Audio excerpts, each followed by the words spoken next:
Bom dia, galera! Bem-vindos ao Loop Matinal dessa terça-feira, dia 22 de dezembro, com as notícias mais relevantes sobre o mundo da tecnologia. Quem fala aqui é o Marcos Mendes, e hoje no seu Loop Matinal do Loop Infinito eu vou falar da provável chegada dos Beatles no serviço de streaming de música, acordo entre a Apple e a Ericsson para direito de uso de tecnologias LTE, baixa oficial dos preços dos novos iPhones na Índia, baixa extraoficial dos preços dos novos iPhones aqui no Brasil, corte de 7.800 funcionários da Toshiba, chegada das live photos no Facebook para iOS, aposentadoria do Flash para reproduzir vídeos no Facebook, Microsoft comprando empresa de troca de mensagens, estreia do documentário da Taylor Swift no Apple Music e link para visualizar o especial que o 60 Minutes fez sobre a Apple lá nos Estados Unidos. Vamos lá!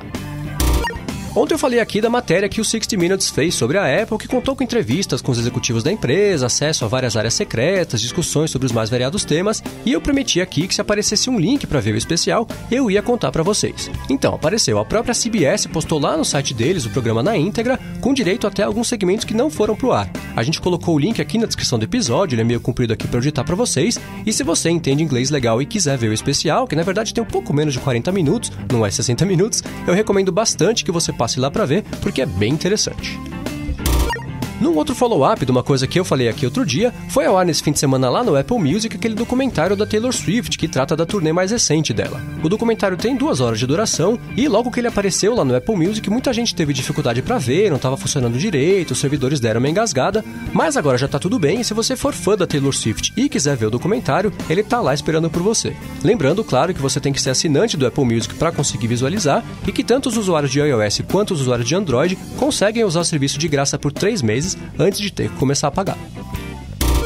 Ontem, uma empresa chamada Talko, que faz um app de troca de mensagens, também chamado Talko, anunciou que eles foram comprados pela Microsoft por uma quantia não divulgada. A proposta desse app é unificar a troca de mensagens, ligações telefônicas e teleconferências, e a empresa é liderada por um cara chamado Ray Ozzie, que é, inclusive, ex-funcionário da Microsoft. No anúncio, eles falam que vão integrar a equipe de Skype, tanto a parte de público final do Skype quanto a parte de negócios, e por causa disso, o Talko vai ser descontinuado aos poucos e que vai fechar as portas definitivamente em março do ano que vem. Para quem ainda não perdeu as contas, essa compra da Talko foi a 20ª aquisição da Microsoft nesse ano. Agora vamos falar do Facebook. Ontem eles anunciaram que vão aposentar definitivamente e finalmente o Flash para o player de vídeo deles e que de agora em diante todos os vídeos lá no site deles vão ser reproduzidos num player feito em HTML5 independente do navegador. Esse anúncio do Facebook vem algumas semanas depois da própria Adobe ter anunciado que chegou a hora de aposentar o Flash, e com essa mudança o Facebook ajuda a colocar ali os últimos pregos no caixão dessa tecnologia. De acordo com um funcionário do Facebook chamado Daniel Bolling, alguns usuários da rede, donos dos computadores mais modernos, já vinham visualizando os vídeos em HTML5, mas o pessoal com o computador mais velhinho, com os navegadores mais limitados, esse pessoal ainda vinha usando o Flash Player, porque de acordo com o Facebook, o player em HTML5 ainda era meio instável, meio pesadão, mas eles conseguiram resolver esses problemas aos poucos e agora se sentem seguros de que a coisa toda vai funcionar bem para todo mundo. Ainda sobre o Facebook, quando a Apple anunciou os novos iPhones e as live photos, a empresa falou que o Facebook ia disponibilizar o suporte para esse recurso até o final do ano.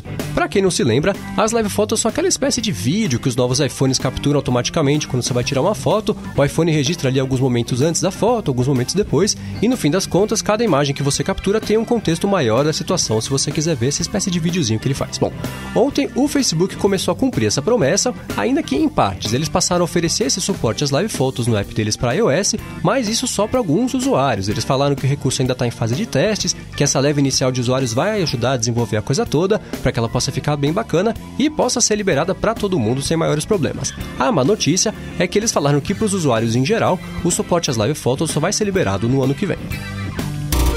Vamos falar da Toshiba agora, que nesse ano foi pega no flagra, mentindo nos relatórios fiscais dela. Basicamente, lá pela metade do ano, surgiu a informação de que a Toshiba tinha declarado 1 bilhão e 200 milhões de dólares de lucros que nunca existiram ao longo dos últimos 6 anos, e a coisa toda, claro, pegou bem mal.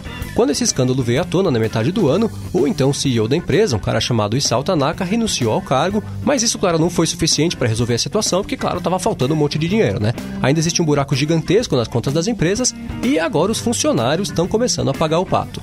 Ontem a Toshiba anunciou que vai dar início ao que eles chamaram de plano de ações de revitalização, o que é um jeito bonitinho de falar que eles vão demitir um monte de gente. No total, 7.800 funcionários da área de produtos de consumo da empresa vão perder o emprego, e isso não é tudo. Eles também já falaram que estão pensando em se desfazer de alguns negócios, como por exemplo a área de saúde e de PCs, e para o mercado de TVs, eles querem deixar de operar em todos os países do mundo, exceto no Japão. Agora, para piorar a situação, a expectativa é que eles vão reportar 4 bilhões e 500 milhões de dólares em prejuízos para o ano fiscal que vai acabar agora em março, o que provavelmente significa que esses dias ruins da Toshiba ainda estão longe de terminar.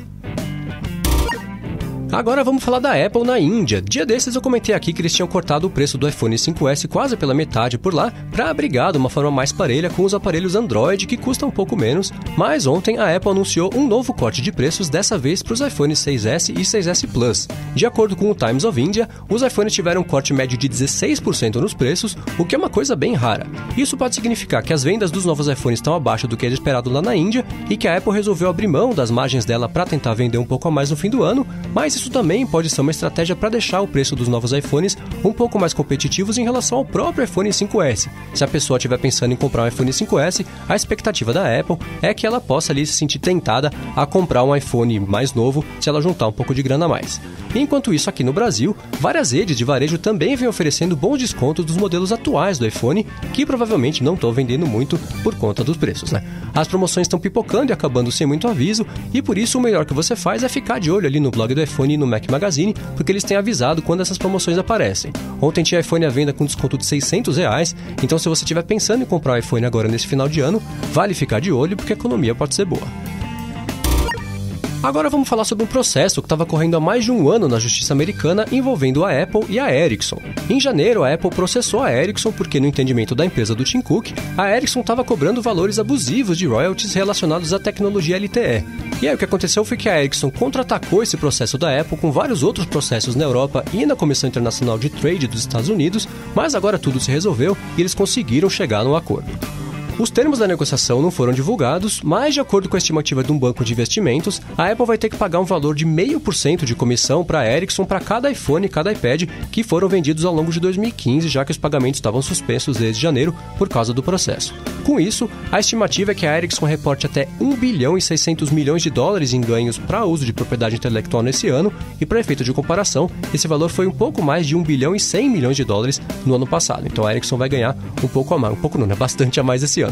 Num depoimento para Reuters, o diretor de propriedades intelectuais da Ericsson falou que está muito feliz com esse acordo, porque isso significa que as duas empresas vão poder continuar trabalhando juntas na implementação do suporte ao 5G e na otimização de tecnologias atuais.